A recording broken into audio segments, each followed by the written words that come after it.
Beliau tulis ingat, ini kalau sampai kebanyakan umat Islam Indonesia setuju dengan ketentuan tes DNA, itu artinya Ba'alawi kehilangan kepercayaan mayoritas umat Kiai Islam Haji Ali Badri. Assalamualaikum warahmatullahi wabarakatuh. Alhamdulillah wassalatu wassalamu ala Rasulillah wa ala alihi wa sahbihi wa mawala. La haula wa la quwata illa billah, amma ba'd.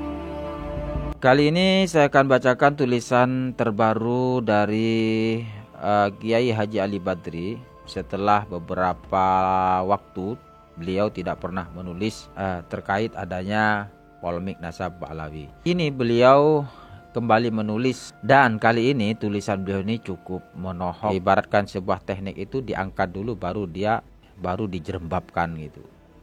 Jadi cara mengangkatnya dengan menerima husnudzon dan juga memberikan tanggapan terhadap Kiai Haji Maduddin. Beliau tulis ini dengan sebuah judul, Nasab Ba'alawi banyak celah yang dipermasalahkan. Kiai Haji Ali Badri Masyhuri. Kita telah membicarakan tentang klaim nasab Ba'alawi sebagai paling sahih. Klaim itu jelas tidak benar berdasarkan fakta-fakta sejarah yang saya sampaikan. Nah, fakta-fakta yang saya sampaikan itu pun hanya terkait dengan nama Abdullah atau Ubaidillah saja. Belum fakta-fakta terkait nasab ke bawah Sayyid Ubaidillah, di mana mereka menganggap Abdullah sebagai orang yang sama dengan Ubaidillah. Bahwa nama Abdullah sebagai putra Sayyid Ahmad tidak sesahih 3 nama putra beliau yang lain, yaitu Husain, Muhammad, dan Ali. Dengan kata lain, tingkat kesahihan riwayat nama Abdullah berada di bawah 3 nama yang lain itu. Sehingga klaim bahwa nasab Ba'alawi adalah yang paling sahih tentu saja akan ditertawakan oleh keturunan 3 putra Sayyid Ahmad yang lain itu. Ketika ada ulama besar, sebesar apapun, mengatakan bahwa nasab Ba'alawi adalah yang paling sahih, pasti mereka hanya menukil dari tokoh Ba'alawi dan menerima itu berdasarkan husnudzon saja, bukan berdasarkan penelitian. Meneliti nasab orang, apalagi dengan mengesankan adanya kecurigaan, itu tidak boleh. Hal ini dapat menyinggung perasaan orang dan bisa membuat fitnah, kecuali ada indikasi yang memang patut dicurigai. Dari itu, saya tidak setuju dengan publikasi penelitian nasab Ba'alawi oleh Kiai Haji Imaduddin. Namun, saya juga tidak menyalahkan tujuan beliau, karena beliau beralasan melihat adanya hal mencurigakan pada diri banyak Ba'alawi Indonesia. Misalnya keterlibatan sebagian Ba'alawi dalam salah satu gerakan kudeta Kesultanan Banten. Juga keterlibatan Habib Usman bin Yahya Mufti Betawi dalam penggembosan perjuangan ulama Banten yang merupakan zurriyah dan keluarga Sultan Banten. Dalam kurung peristiwa Cilegon. Begitu pula akhlak dan mental banyak Ba'alawi yang suka dawir atau mencari uang dengan menjual nasab, baik di kalangan ajengan, Kiai Sunda, maupun di masyarakat perkampungan Sunda. Itu kata Kiai Haji Imaduddin, dan itulah alasan beliau mencurigai nasab Ba'alawi. Ditambah lagi Robito Alawiyah terkesan membenci keturunan Wali Songo, seperti ketakutan kalau keturunan Wali Songo muncul.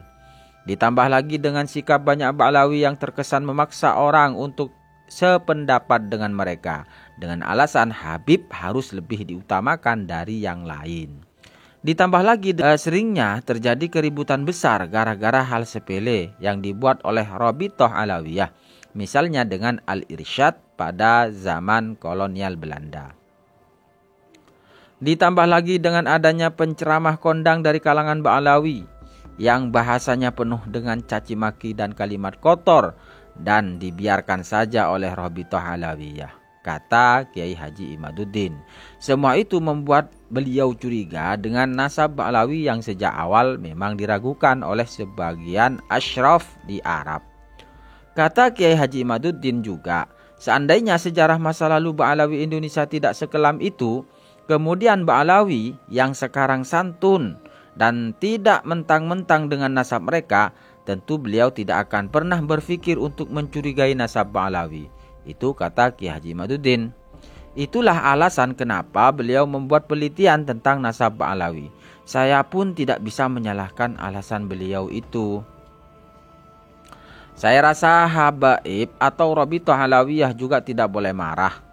Justru mereka harus mencari siapa yang telah membuat gara-gara dan memancing kemarahan kiai-kiai Banten itu. Khususnya zuriyah Sultan Maulana Hasanuddin.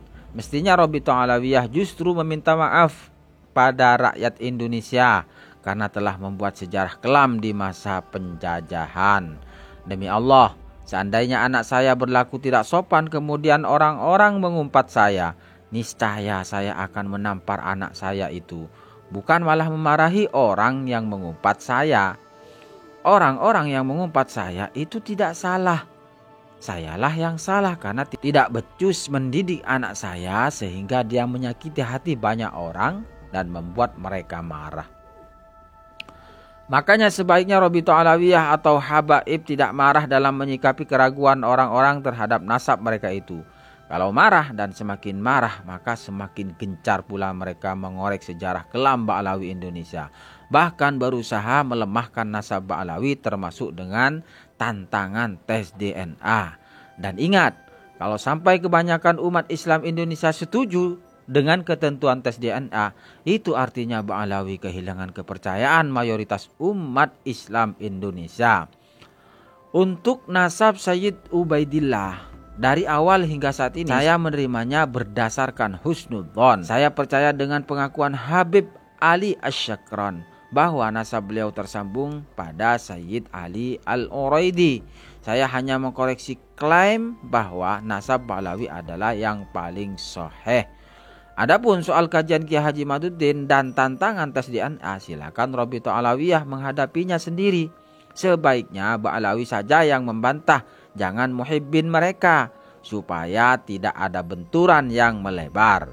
Saya pun hanya mau menyimak saja. Saya tidak terlibat dengan kajian Kiai Haji Madudin dan tidak pula menuntut Ba'alawi untuk tes DNA. Selain itu, ketika dulu saya membuat lembaga penelitian nasab keluarga Wali Songo, banyak habaib anggota Rabithah Alawiyah yang mengatakan bahwa keturunan Wali Songo sudah tidak bisa disahkan karena zaman Wali Songo sudah berlalu 500 tahun lebih. Mereka tidak tahu atau pura-pura tidak tahu bahwa banyak manuskrip nasab yang disimpan oleh keluarga Wali Songo.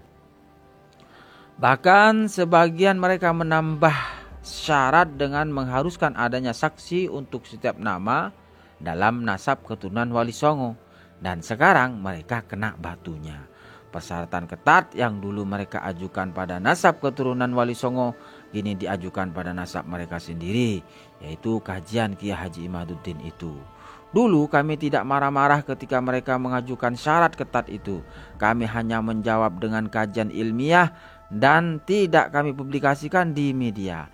Namun ketika sekarang syarat ketat itu diajukan pada mereka, mereka pun marah-marah di media. Sungguh tidak dewasa. Tadi saya katakan bahwa kasus nama Ubaidillah hanya salah satu fakta yang menunjukkan bahwa nasab Ba'alawi bukan nasab yang paling sahih.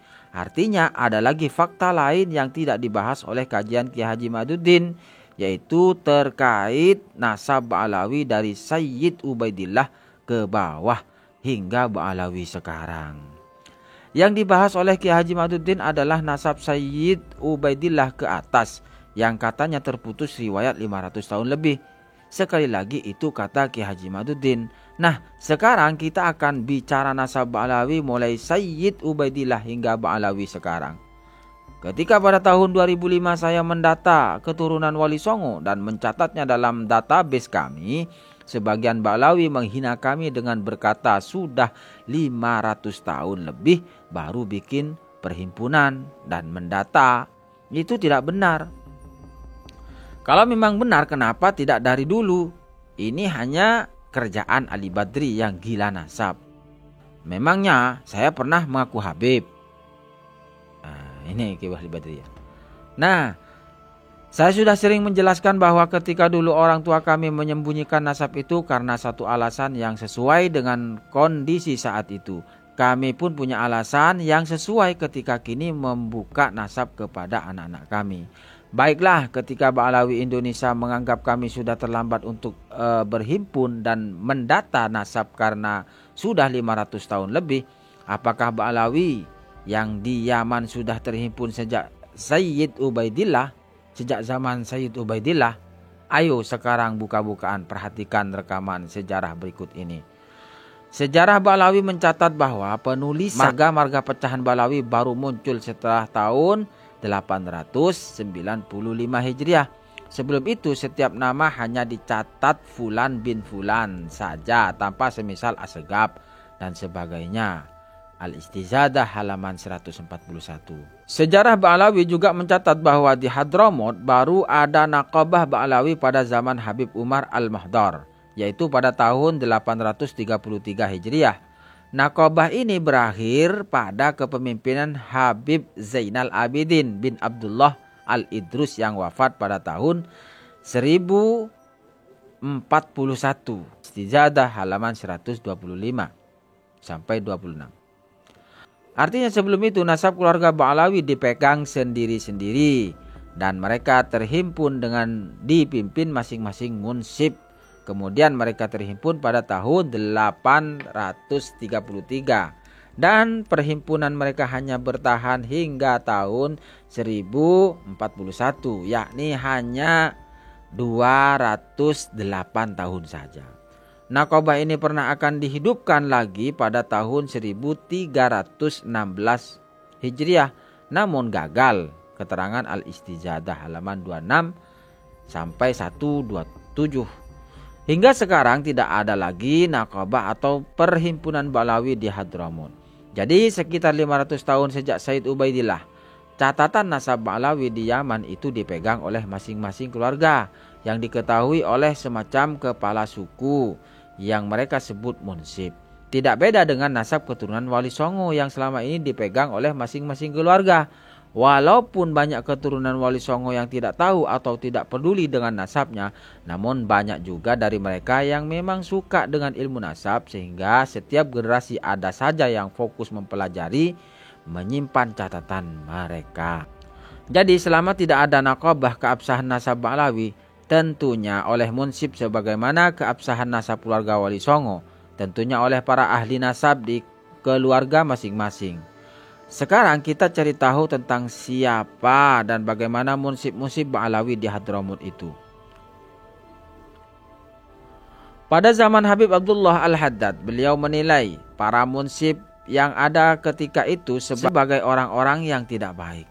Beliau pun memarahi mereka dengan berkata, mereka dalam kurung munsib itu adalah orang-orang yang hanya mengandalkan nama leluhur mereka saja, tanpa berbekal ilmu dan istiqomah seperti leluhur mereka. Artinya ada suatu masa di mana sudah jelas keluarga-keluarga Ba'alawi di Yaman itu dipimpin oleh munsib-munsib yang tidak berilmu dan tidak istiqamah.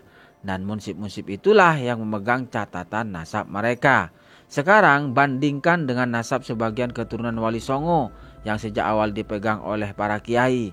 Ba'alawi Indonesia bisa saja mengklaim nasab mereka yang paling sahih di hadapan pribumi yang tidak tahu sejarahnya. Sekarang coba umat Islam Indonesia berpikir jernih, mana yang lebih layak dipercaya antara catatan nasab yang dipegang oleh para kiai dan yang dipegang oleh para munsib. Yang kata Imam Haddad tidak berilmu dan tidak istiqomah itu. Artinya kalau mau nurutin suudon, nasab Ba'alawi juga banyak celah untuk dipermasalahkan. Bersambung. Nah seperti itu ya kawan ya. Jadi ini tulisan terbaru ya terkait tulisan Kiai Haji Ali Badri, di mana beliau ini sekarang sudah mulai menjadikan sebuah husnudzon untuk bersikap arif dan lembut terhadap para habaib. Namun secara kajian beliau juga menohok, bahkan dari segi emosionalnya tidak kalah keras dengan Kiai Haji Imaduddin. Wallahu a'lam bishawab. Wassalamualaikum warahmatullahi wabarakatuh.